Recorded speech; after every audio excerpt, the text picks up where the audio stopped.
watching in the battle, yeah. Say what you want about me, yeah, but I'm a living in the green world, and I need the air to breathe. Some will say you gotta get your kicks by removing love from the natural chip. But metal will rust and money will burn, yeah. And on the final page I ask, were you living in the green world? And did you give some in return?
Been on a second Sunday Barkabout before? And for whom is this their first time? Yay! Welcome! You want to say a little bit about Bark first, and then we'll introduce ourselves and everybody can introduce themselves? Sure. Bark is a group that protects the Mount Hood National Forest, the waters and wildlife and forests of Mount Hood National Forest, from destructive logging projects, from excessive road building, from anything that's a threat to these beautiful public lands that we're going to be walking through today. We're going to talk a little bit more about the current threat to this area later, but it's a nonprofit that's been around officially as a nonprofit for about 9 years, Jim? Since 99. Since yeah. 99, Wow. yeah. Good job. And this is one of the things we do, is every second Sunday of the month we have a free hike to bring people actually out to the forest, to these places where there's threats to our public land, so people can walk on the ground and look at what it is that's so important about this, and hopefully get inspired to be out in the forest more and also help conserve it. So Yeah. So my name is Missy, and I'm an herbalist. I have a school called the Arctos School. And herbalism is basically using plants as medicine. So that's one of the things that we're going to talk about today, is how to use some of the plants that we'll see on this trail as medicine. And Eleanor, do you want to introduce yourself before we do the circle too? sure, my name's Candace. I'm just a forest lover and a volunteer with Bark. I'm on the board of Bark too, so if you have questions about the structure of the organization or any of that kind of stuff, you can ask me. You can also ask Jim Lockhart, who's on the board with me. Yeah, I love this place in particular. I'm really excited that we're out here. So I'm just going to talk a little bit about where we are geographically, and a little bit about the format of this hike, how this hike is going to go, and the campaign to stop the liquefied natural gas pipeline, which is what Bark's current major campaign is, and what is the threat to this region right now. So we're in the middle of what's called the Riverside Trail. It runs from that campground that we passed coming in called the Rainbow to a campground at the other end called the Riverside. And it is a beautiful, beautiful trail. It's a national recreation trail. It's designated by the U.S. Forest Service and the National Park Service as a very special trail.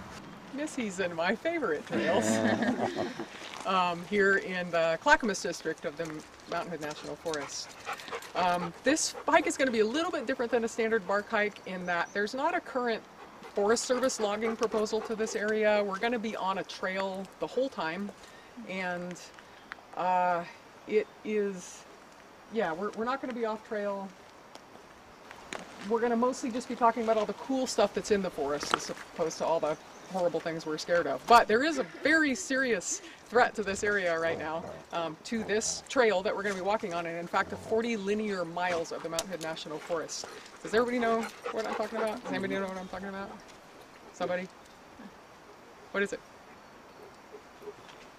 Oh, the pipeline. The pipeline. The Awesome. pipeline. Yeah. Okay. So there's a proposal to build a liquefied natural gas pipeline from its terminal in Astoria across Oregon through 40 linear miles of the Mountain Hood National Forest, and then joining up with another pipeline in Madras in Central Oregon.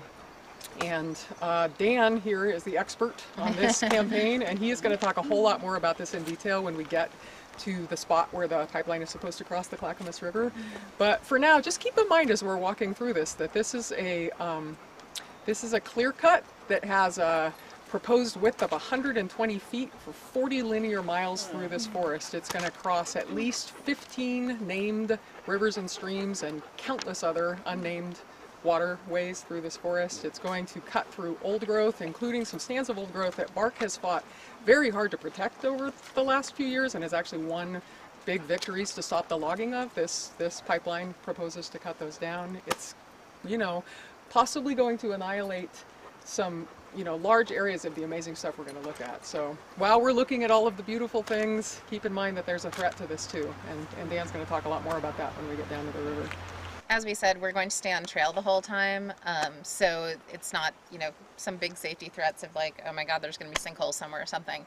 But it is actually going to be a pretty slippery trail. I come out here once a week for the last 3 or 4 weeks now, and the trail's just been really muddy and slippery as spring has been progressing and as people have been walking on it. So on the slight uphills and downhills, just go ahead and watch your step and give other people a few feet of room so that they're allowed to slip and not have a big domino effect. The other safety consideration on this trail probably is that we will be along cliff sides, and so if you do go on one of the little side trails to look at a beautiful view of the Clackamas River, which there are plenty of, just be aware that those cliffs are eroding constantly, and you don't want to be part of that erosion. You don't want to go down with it, so don't get too close to the edge of the cliffs. And I'm sorry, that's basic common sense. I don't mean to be all like, don't go near the cliffs, but it is actually more dangerous than one might just think. And a little bit about staying on the trail. Like Candace said, this is one of my very favorite places in the Mountain Hood National Forest. And one of the reasons for that is the amazing diversity of plants here, including some of our very most delicate native orchids called fairy slippers, and hopefully we'll see some of those still in bloom. Fairy slipper orchids can be killed just by touching them and dislodging their very, very shallow corm. Corms are just like roots, basically. So even just stepping off trail where there are very sensitive plants like that can cause some harm. And actually, as we're walking, we may even have the pleasure of seeing some right jumping into the trail, which is pretty cool. But yeah, just make sure that you watch where your feet are going. And you know, another example of that is trilliums. As many of us have heard, since trilliums grow in abundance in the parks in Portland too, is that trilliums take 7 years if you pick one to flower again, just because of how slow they are at growing and how slow they are at generating enough energy to put out that reproductive flower. So, you know, if we trample on some trilliums, it's going to take them a while to recover. It's not like we're killing the whole ecosystem, but it is really respectful to the forest to stay on the trail. We certainly don't know everything. Feel free to ask us questions, but we think it's way, way more important to just see stuff than to be able to name it. So we want to do a little exercise here for everybody to sort of get in the zone for seeing all the stuff that we can see today. So let's get our circle at least arm's width apart. Make sure you're not touching your neighbor when you put your arms out.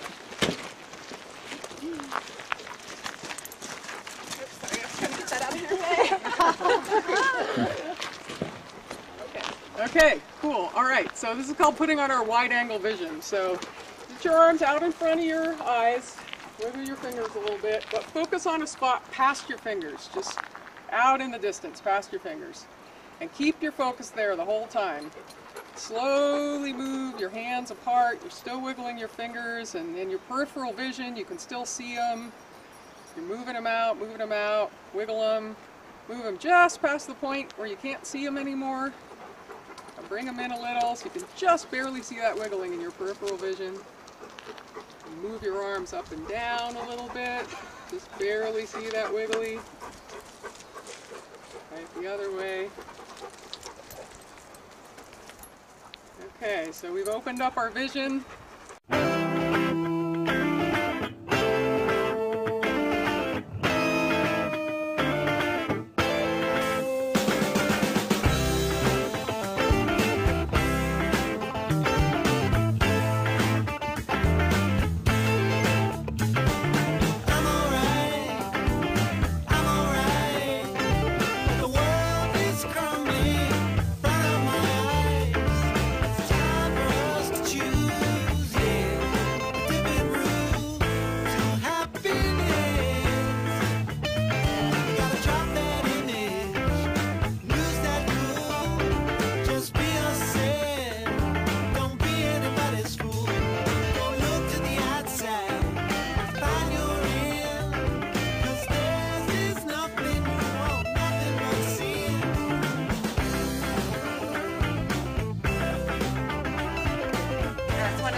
Have to get your face up to it because it's really difficult to see from afar.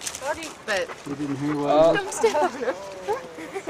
What is it, Jim? What was the name of this? Tway blade. It's tway blade orchid. Tway blade. And I don't know how close up your camera can get and still get a good picture. T-W-A-Y-B-L-A-D-E.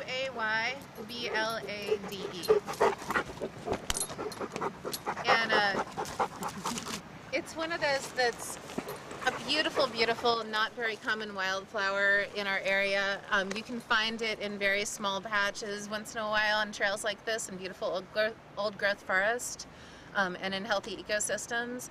And it's easy to overlook. It's a really beautiful green orchid, and it's so tiny that unless you stop and get on your belly and look at it, you might not notice how delicate and intricate it is. So it's not medicinal. I've never heard of it being used medicinally, and there's so few of them, like they're just sparse, that I probably wouldn't be harvesting them anyways. I'm alright, I'm alright.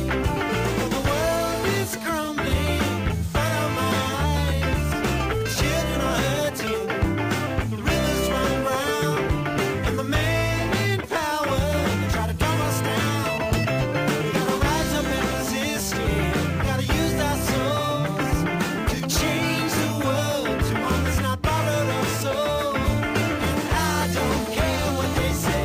I don't care what authority thinks.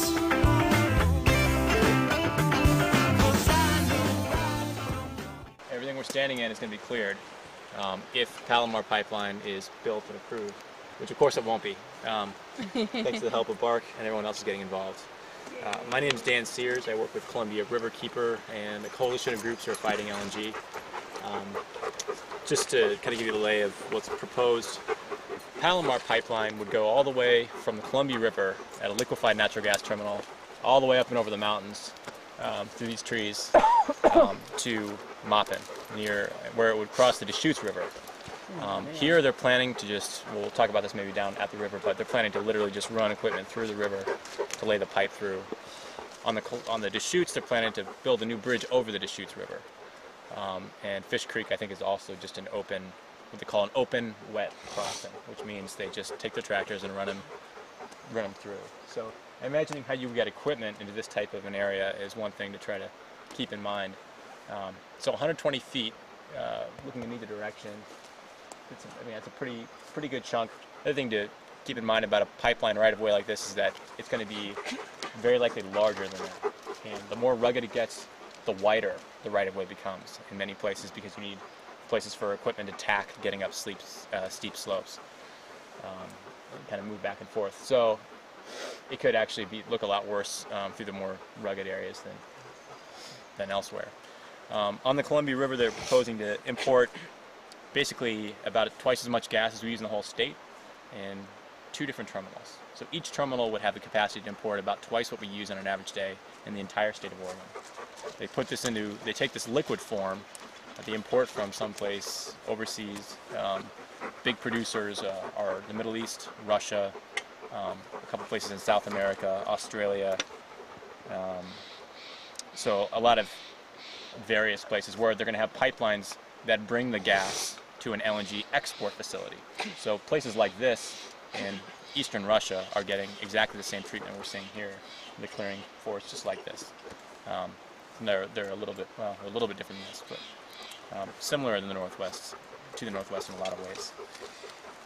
So once it's regasified from this terminal, it goes into a high pressure pipeline. So they're talking about running these pipelines at over 1,000 psi. That's extremely high pressure. The gas would be non-odorized. So as you go through the Willamette Valley, we're getting a lot of concerns about public safety. And up here, what's really interesting is that the topography is so rugged. So running a pipeline at that kind of pressure, if there was any kind of rupture or leak, it's just a massive risk. The amount of gas that would come out before they had a chance to shut off the valves on either end would be really huge. And if there's an ignition source, like potentially this road right here, car passing by, that's all you need. Boom, there goes the pipeline. And there goes probably a pretty good swath of this area, the Mount Hood National Forest. If it happened at the wrong time of year, obviously it would be a forest fire risk. The other thing that's a big problem with this type of right-of-way is that it introduces, and you guys probably know more about this, all types of things into the forest in terms of invasive species, ORV, ATV users, and forest fire issues, because it's not built like a fire break. It's built, as you can see, just kind of willy-nilly through very dense watersheds, and so it's going to create an area of fine fuels that will build up, and if they don't clear them frequently, could very likely be a kind of more of a conduit for fire than a fire break. So those are the few of the big picture issues on Palomar. Again, this whole project is essentially hinged on whether or not an LNG terminal is approved on the Columbia River.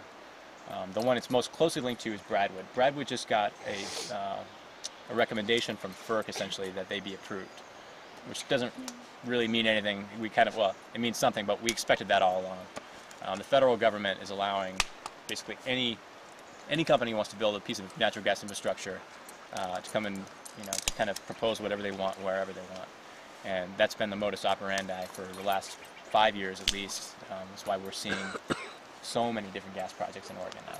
What's FERC? FERC is the Federal Energy Regulatory Commission. They are they're the feds who are actually kind of pushing the other feds around. The Mount Hood National Forest folks, my take on it, talking to them, is they're not super excited about this project. Obviously, this would be a massive timber sale along with the pipeline. I think it's something like 3,000. It's over 3,000 acres of total, and that's a minimum of total right-of-way. A lot of which obviously is situated here in the forest. So the process is totally broken, and so what we're trying to do is essentially chop off the head of the snake down the river to beat the LNG terminals and essentially get rid of the pipeline. Palomar is insisting that they would want to build this eastern half of the pipeline regardless of LNG, that they just want to build a new pipeline to bring gas into the Willamette Valley in the I-5. We don't believe them. We think if they really wanted to do that, they probably would have done it a while ago, and I think the market doesn't support this type of expense and this type of damage without becoming the big exporter of gas to the whole region. And the big consumer of gas is California. So what they're talking about doing really is setting up a conduit from the Columbia River. Either the LNG terminals would really funnel into Palomar, and it would head up and over the mountains to a pipeline that goes straight south to California. So that's really what's going on here. As someone who grew up hiking and fishing up here, it's extremely offensive to imagine clear-cutting all this for California's sake. If any from California, that's a joke. I have a lot of friends from California. Are they hurting for gas down there? Do they really need this?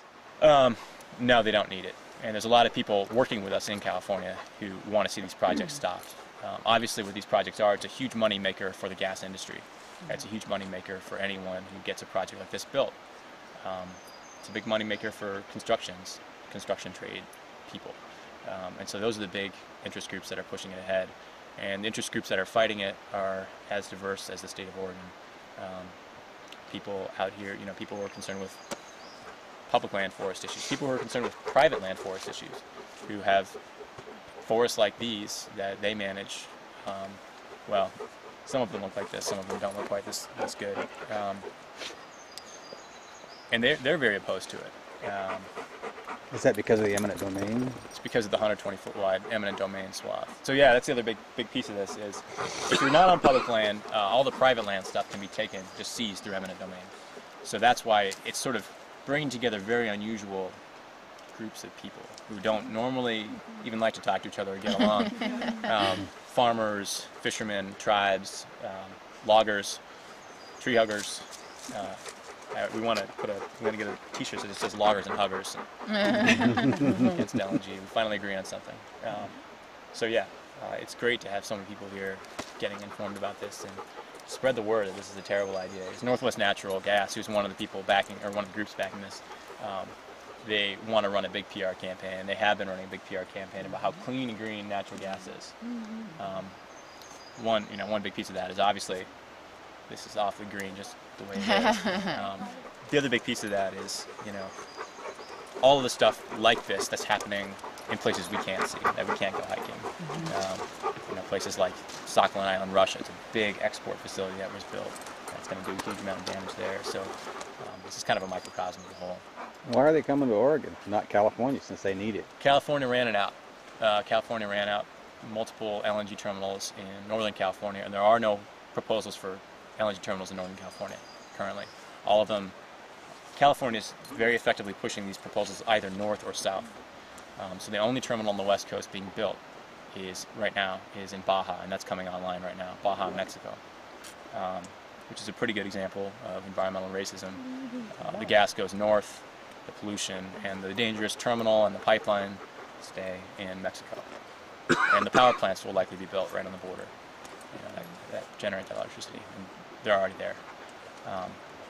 So Oregon is kind of serving a similar role, and that's one of the reasons why there's groups all along the west coast, including down in Mexico, who are joined up trying to fight these things. And there are a couple proposals in British Columbia as well, where the forest looks, it's wetter than this, but similar type of damage in some of those areas. So that's kind of all I have. If you have any questions, I'm going to be kind of at the back, so just come ask me whatever pops in your head about Palomar. I'd be happy to answer any questions you have. And I just want to thank Bark for bringing attention to this issue, because the work you all are doing has made a big difference in making the Mountain National Forest a key part of the discussion on LNG. It's one of those things that it adds another one of these dimensions that kind of uniformly offends all Northwesterners. It's like, well, you might think all this should be logged, but you sure as hell don't think it should all be logged on behalf of California Destined Gas Company. So that's kind of common ground even for loggers from Estacada. So, is this a place to be talking about the fact that we'll be spending billions or millions of dollars on a unsustainable infrastructure? I think that one of the things that's also happened is that projects like this are prompting a lot of people to talk about renewable energy and energy conservation, like aggressive conservation and efficiency, and all those things that don't make Northwest Natural a ton of money, but that are much more affordable to a ratepayer than building a huge pipeline like this through the Mountain National Forest. I mean, the pipeline is going to be itself is just think about the price of the steel. It's 3 feet in diameter, over 220 miles, bending all the way through, and that commodity alone is going to make this project extremely expensive. And then you talk about all the labor, the cost of having. Well, we'll see if they try to negotiate the price of the timber. But all of that stuff it's really important for people to weigh in and say this isn't sustainable, and to start talking about what we really want. And people are already talking about it. Let's not start talking about it. It's just say, hey, we can follow the law. We can implement the laws we've got on the books in 2025, being 25% renewable. One of the people who's pointed out you can't get there if you build this kind of terminal and pipeline is Bill Bradbury. And actually the governor of the state has come out and said we don't need these projects. Finally, he put out this report that said well, I shouldn't say he did, his Oregon Department of Energy, but they would have done it if he hadn't told them to.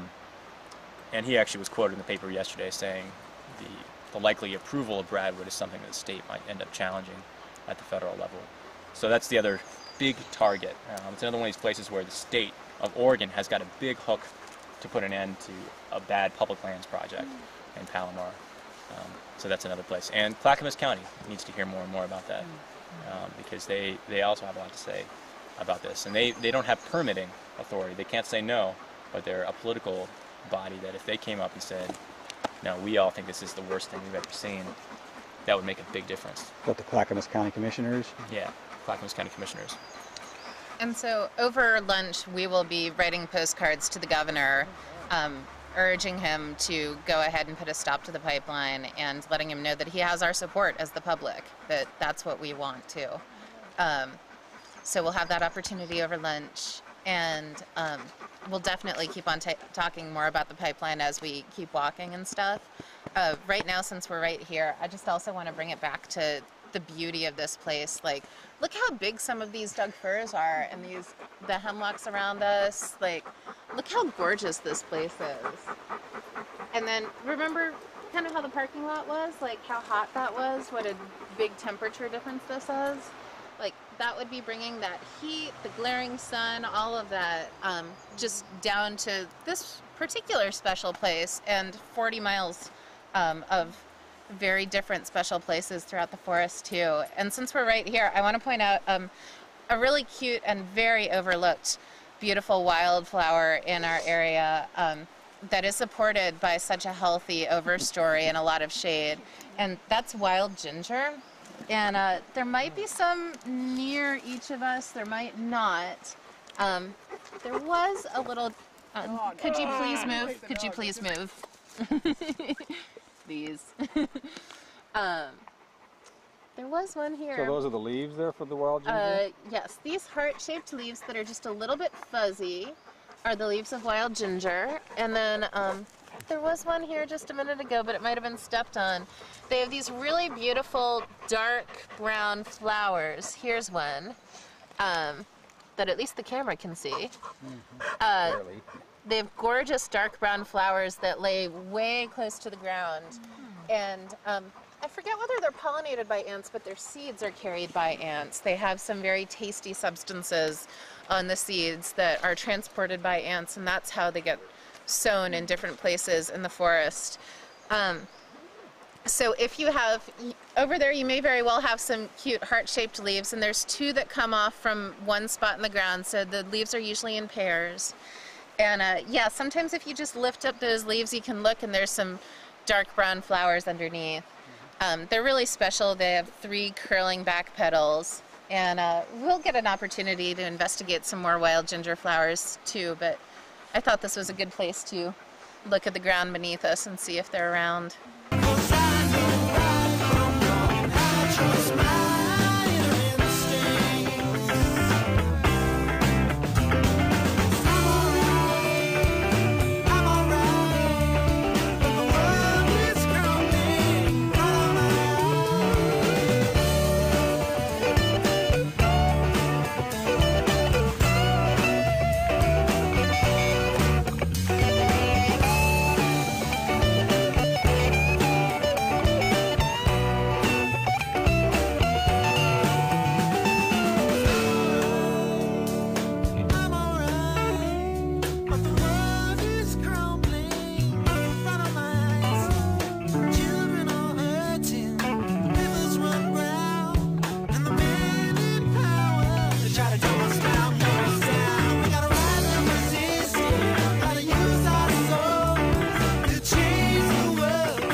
one cell thick, but it spreads out like a little web. And sometimes, probably not right here, but sometimes if you look under an old wet log or something, you can see something that looks a lot like a spider web, and that's going to be the mycelium. And so when a mycelium fruits, sends up a mushroom or another kind of a fungus, and that's what we get to see, and that's what we get to harvest and eat if it's an edible one. So the way that this relates to the coral root is that the coral root is having a relationship with that mycelium, and at this point actually humans don't understand that relationship very well. Right now what they're calling that relationship is mycoheterotrophy, and basically just saying that the coral root is parasitizing that fungus and taking nutrients from the fungus instead of making its own nutrients through using chlorophyll. And so that's why it gets to lack the green color. So the question is, where's the mushroom getting that, the fungus getting that nutrition? And again, the current theory, and these are changing actually pretty rapidly these days. This is, kind of a new place that people are researching. But the current theory is that they are getting a lot of those nutrients from these old trees here. And so the mycelium of the fungus is tapping into those trees, grabbing some of the nutrients that they're getting from way up there at the sun, way at their tippy tops, and then bringing it back down into the earth. And then the coral root gets to steal some of that and use it as energy to grow and reproduce. So if anybody hasn't gotten a chance to see the coral roots, there's plenty of room. Go up and look at them, meet them face to face. These are the spotted kind, and I think that we're going to see some of the other kind later on. They have been used medicinally by some people, and they are still used medicinally by some people where they're in much greater abundance. We only see them in little clumps in very special places in the forest, and a lot of their habitat has been wiped out, so I don't use them as medicine. But their roots have been used, and the roots apparently look like a coral, like the kind of coral that you would see underwater. And they've been used as a calming nervine, like kind of something that will help bring you back down, like chill you out when you're stressed out, especially for little kids when they're sick, is how coral root's been used. Again, we have a lot of great medicinals that will serve the same purpose, that grow much more easily in much greater abundance. Coral root is not something that you can just grow in your garden, and there are lots of great medicinals that you can just grow in your garden. So I don't use them medicinally, but they can be. But yeah, they're just beautiful. They're really great medicine for the heart and the spirit when you see their flowers. And we'll keep seeing some of them, and every once in a while you'll see some that are kind of a yellow-white color. And those are just another form of them, like sometimes they come kind of albino-ish. And that's just how they are. Great garden substitutes, just calming nervines. Lemon balm is a great one. Skullcap is one of my favorites. One that you can find that's an invasive here in Oregon, so it's very proliferate, is hawthorn. Hawthorn berries and hawthorn flowers, one of my very favorite medicinals. There are lots and lots of really nice calming nervines that you can grow easily in your backyard or find in a public park or whatever, like somewhere that's more impacted by people. So yeah, let's keep going on and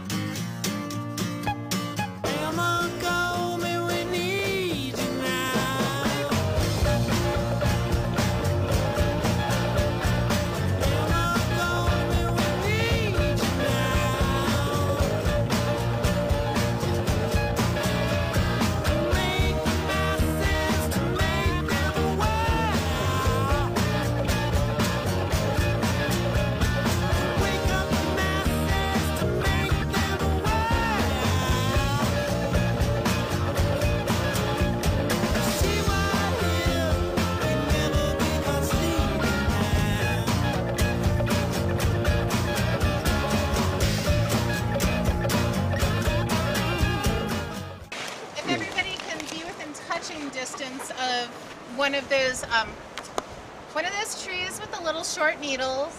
So if you notice how the needles are arranged, and if you just look at the twig there, what do you notice about these needles? They're soft and short. They're soft and short. They're alternating. They're not all even or flat. Yeah, they're going in different directions. There's stubby ones Yeah, there's short ones and there's longer ones. So that kind of the short and long, as well as the fact that they're coming off in a couple of different directions, but they're not going around the whole branch. They're coming off towards the sides. Those are a couple of suggestions that this is a western hemlock tree.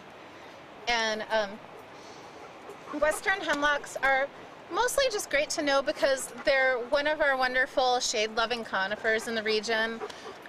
If you see an evergreen tree in our area, in the Portland area or up towards Mount Hood at these lower elevations, you got like 3 really good guesses. You've got Douglas fir, like 80% of the time it's going to be a Douglas fir. Then also western hemlock and red cedar are 2 other very common conifers in our region. And we will be seeing all of those on our hike today. But these little guys, they seed really easily, they grow really easily, and they're very shade tolerant. So you'll often see a lot of young ones like this under a larger, taller canopy. And then, you know, they'll compete. Some of them will die off, some of them will grow big and strong. And often, if we get to see the forest live out its life cycle in succession, when the forest gets to be really, really, really old, we'll often see very old hemlocks, which have taken over where the Doug firs used to be.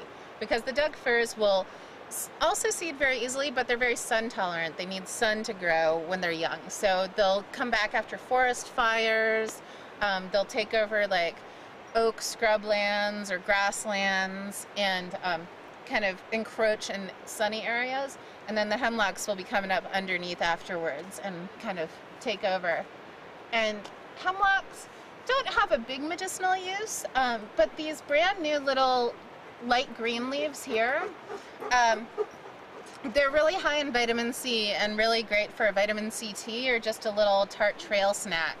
And so we shouldn't all take off of these trees because 18 people taking off of the same few trees is probably not the best idea. But as we go along, if you can identify a western hemlock and you see these little green leaves, you can go ahead and take a little taste and see how that tastes in your mouth. It's very pleasantly citrusy, I find, but it's cute. Well, this is the anemone. Oh yeah. And it has 3 leaves coming off of, like right off of the base at the same point that are attached to the stem. And this is the strawberry, and it has 3 leaves that come up from the ground on their own stem, and they're not attached to the stalk of the flower. And then the strawberry also has kind of a yellowish center to the flower. So. What's that other one with the? And that's a bead lily. And that's, what's the third one there? A bead lily. Bead lily. together like that. Yeah. Yeah, I You could've really do arranged like that. this little spot here. Really multiple So- uses for So the these difference was strawberries. the 3 leaves are on the stem where the Yeah. strawberry is separate on its own. Okay. Exactly. Yeah. But these guys that are blooming right now, we're just at the end of their blooming. These are vanilla leaf, and they've got 3 leaves as well that come up, and they're just pretty adorable. Their flowering stem usually comes onto the center of the leaves like that, so it looks like it's coming up from the leaves, but they're both actually just coming straight up from the ground, which is kind of cute. And when they are fully blooming, they're kind of bloomed out now, but they do have a pretty nice smell. Vanilla leaf doesn't really have any medicinal uses. It actually thins the blood too much to be recommended for internal use.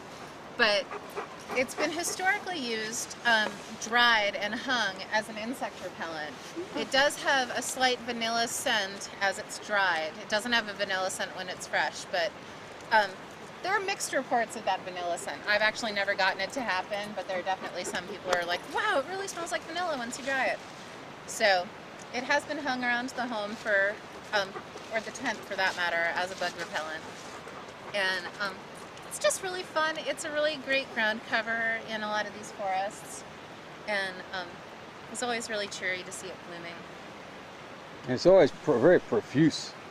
Yeah, like it Bunches does of it. happen in clumps. It's not just like a single plant here and a single plant there.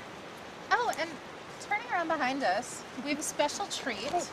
This is baneberry. Its Latin name is Actea, and it's closely related to black cohosh, which many people have heard of as a great herb for hot flashes during menopause, for certain kinds of PMS, also for just like black moods, like those kind of moods where like you have a terrible cloud surrounding your head and like everything's very gloomy.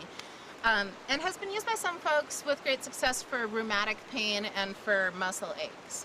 So it's a wonderful, wonderful herb, and this Actea can be used interchangeably with black cohosh. You can use both the aerial parts and the below ground parts, the roots.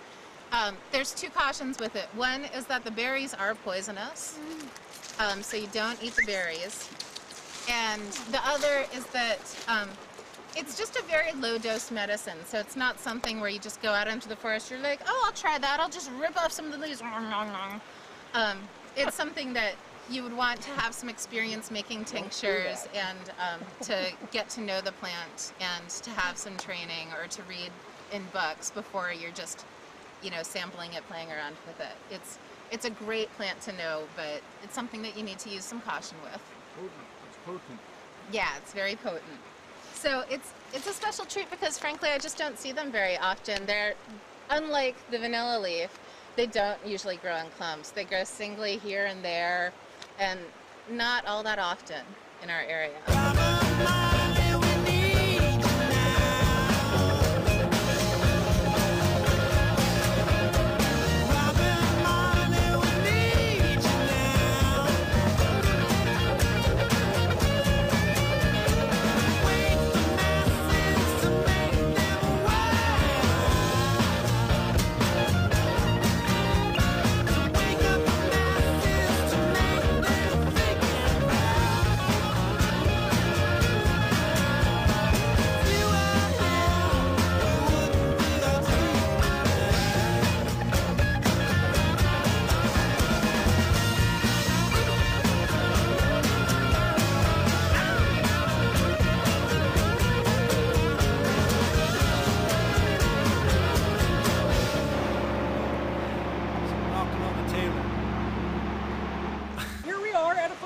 And this is crossing a little creek. It's called Mag Creek, and this is one of many little streams that are feeding into this big river over here.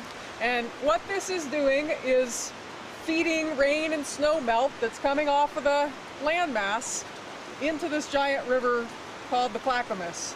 And that's exactly what a watershed is. A watershed is the whole landmass that drains rain and snow melt into a particular body of water. And the Clackamas River watershed is a pretty big watershed. Does anybody know how big this is? What kind of area it covers? It's like 940 square miles, and it runs from here northwest up to the Willamette, because that's where the Clackamas River drains into.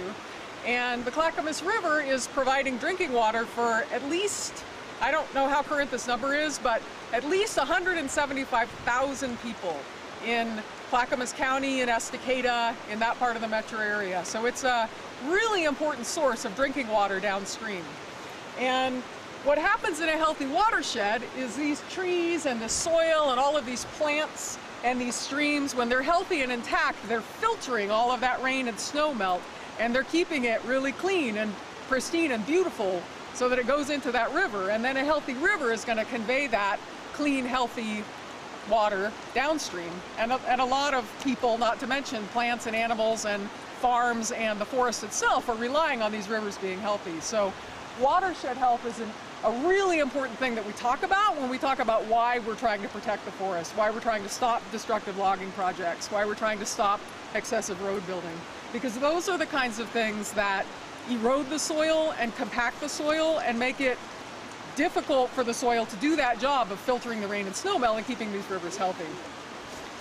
And just think about that as we walk around here, that this whole thing is a connected system that's doing that job to create this river that we're about to walk out to. And then I also just wanted folks to look around at the trees here and try and figure out what you're seeing. How many different kinds of trees are you seeing? Anybody, who was the tree person that said they love trees? At least a dozen. Trees. Awesome. What do you see? What kind of trees? I don't know. You don't know? Okay. Doug fir straight ahead. There's a pretty big one there right behind Christine and Raven. A hemlock over there. There's a giant Doug fir kind of back up the trail that y'all walk by that you can kind of see on trail side. These are old growth Doug fir trees. These are several 100-year-old trees. Big hemlock or cedar. Cedar, there's a big cedar that Jim's pointing out. We'll talk more about cedar and why it's important and how to identify it later, but for now, just notice that big tree with the kind of peely bark and those flat, lacy leaves. That's a big cedar. Like a maple. Another one over there with a double trunk. You said Leaves look like a maple. that's a big leaf maple. Does anybody see another kind of maple? Kind of looks like that, but if you look down on the vine riverbank, maple. there's a vine maple that's got smaller leaves. Looks like you got alder beside you We here. got red alder beside us right here. Somebody said hemlock, I'm sure. We've got quite a few hemlocks. There's one next to that Doug fir tree is a hemlock. So there's quite a bit of diversity in tree species here for real wet forest. This is not particularly a transition zone. This is a wet forest, but we've still got a lot of different kinds of trees here. What about tree size? Very, very. Varied, yeah.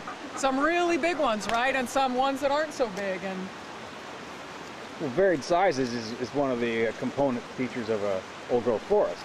sure, yeah. This is a really amazing, beautiful, there's not a whole lot of places you can just drive to and get out of your car and walk for 15 minutes and be in a pristine old growth forest. And this is one of the places that it happens. Right behind you, there's a really big tree, probably a Doug fir tree at one time. That's a standing dead tree. That may have been standing for a few hundred years, and it may stand for a few hundred more years. Those are called snags or wildlife trees, and they're really important because they provide a tremendous amount of habitat for all kinds of different animals. Birds perch on those, mammals den underneath them, insects live in them. So there's live trees and there's dead trees.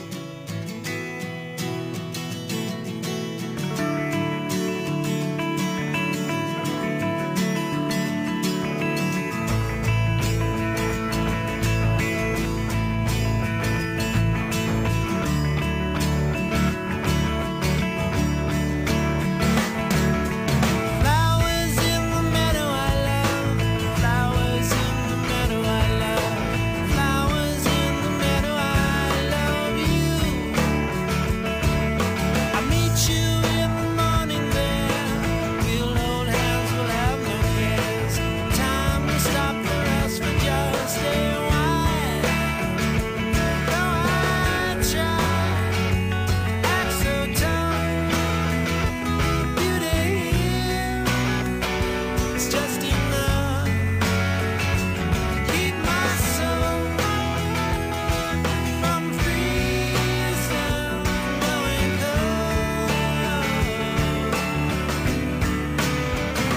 This whole guy here is Salal, and it's kind of all throughout here. It's got kind of big, broad leaves, and it's just starting to come into bud right now. The flowers, when they come out, will be kind of urn-shaped, bell-shaped, much like blueberry flowers. And indeed, they are in the same plant family. Salal grows really prolifically in situations like this, like a little dry, like a little bit more of an open canopy maybe, or maybe it's a younger forest. It tolerates a little bit more dryness than like its friend the sword fern usually does, or than Oregon grape sometimes does. And Salal is great to know because the berries are pretty tasty. Some plants will have sort of mediocre berries, some plants will have really tasty berries. Those berries are great. They're high in flavonoids, which makes them very good for basically capillary integrity throughout the body.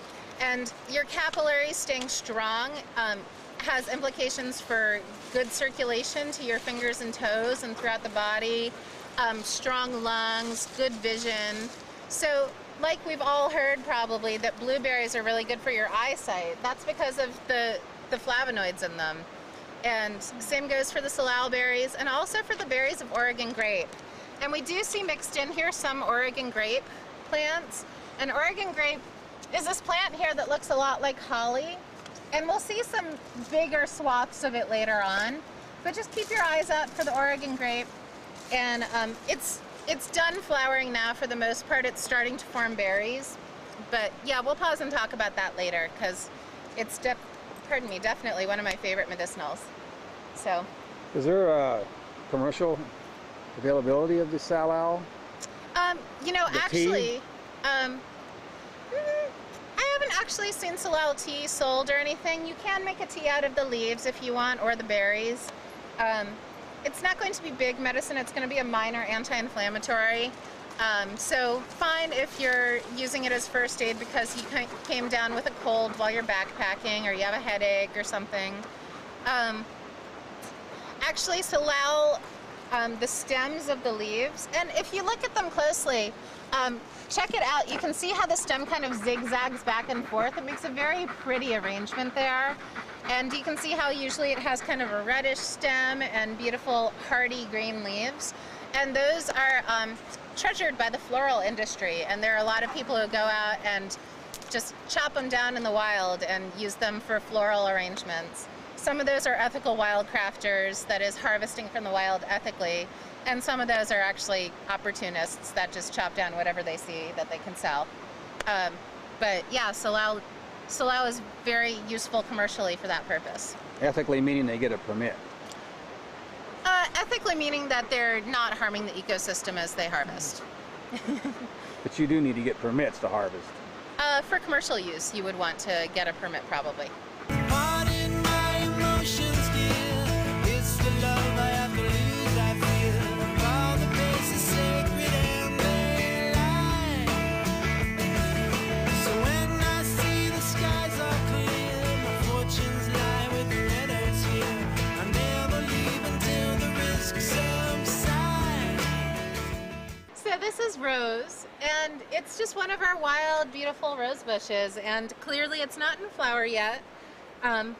But you can see there's little tiny buds. Come back in maybe, I don't know, 2-3 weeks, you'll see some cute little pink flowers on it. And our wild roses are all very simple, very 5-petaled, small affairs. They're not the huge, gigantic, ruffly things that you see in people's gardens. But they do have a beautiful smell, a wonderful taste, apparently very attractive to dogs. And and all roses are medicinal. Okay, the caveat before I talk to you about the medicinal uses of roses is that if you're harvesting ones that are cultivated, you want to know the source of that. You want to know that they were grown organically, because roses get some of the harshest, grossest herbicides and pesticides and fungicides in any of the floral industry. And you don't really want to ingest that stuff. So, that caveat said, you can use any rose bush medicinally. The flowers are a really classic, beautiful part. What would you use rose petals for? Salads? Just the scent of them. The scent of them. Calming, uplifting, just beautiful. What else do you use rose petals for? Vitamin C. Vitamin C? I'm not sure how much the rose petals have, but Not we'll get much. to the rose hips. Uh, Definitely those guys. Rose petal water is a really great, facial, gentle astringent, really wonderful smell. I've heard it said that if you expose yourself to rose flowers, whether that's through the rose water or through drinking a rose petal tea or smelling them or whatever on a daily basis, you'll be exposed to your soul purpose. And I think that that's a really beautiful thing.